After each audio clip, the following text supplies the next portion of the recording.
د داسې سړي لاس ته غوره کړی وه چې کوم کام نه هغه کام د ټول نه غټه بدقسمتي ده. زه خپل لاون تر څو پر د کام لیډران دا کړی نه واچوي تر هغې پره کېدی شي دی د کام حق ادا نه کړي.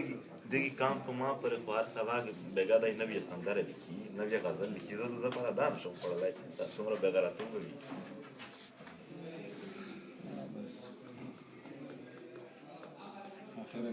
ستاسو زه احساسات منم خو زما خوشحالي ده ګورئ. بالکل سمه ده.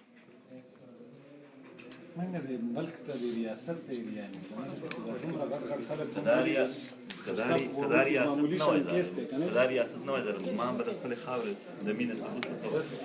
دا خو نه مو کار د سهاره راسې دلته غټ غټ افسران غټ غټ افسران هغه څه وایي پته شته دی زموږ په هر یو سړي م څه کړل هغه وایي یار موږ باندې بوج دی موږ مجبور یو. او ټیک ده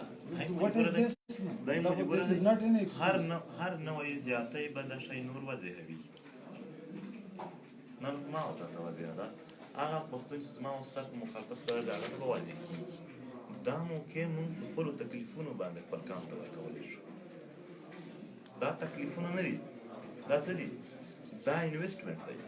هلته ته د کام او د وطن د یووالۍ او د ښه ژوند نظریات پرې جوړوي.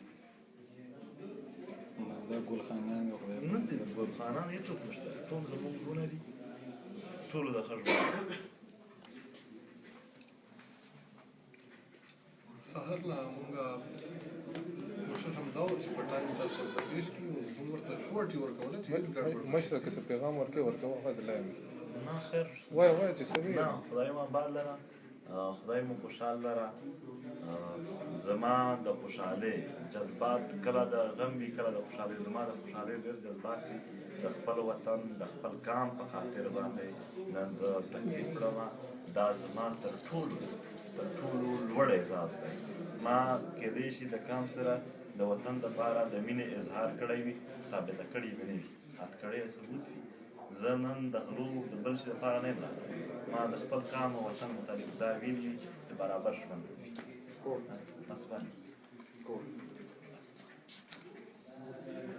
څه وشول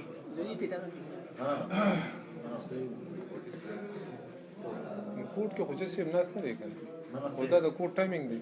تاسو دې ټایم کوټ کې دا پیش کوئ تاسو ته نه به دا اوس ډالۍ کېږو ورسره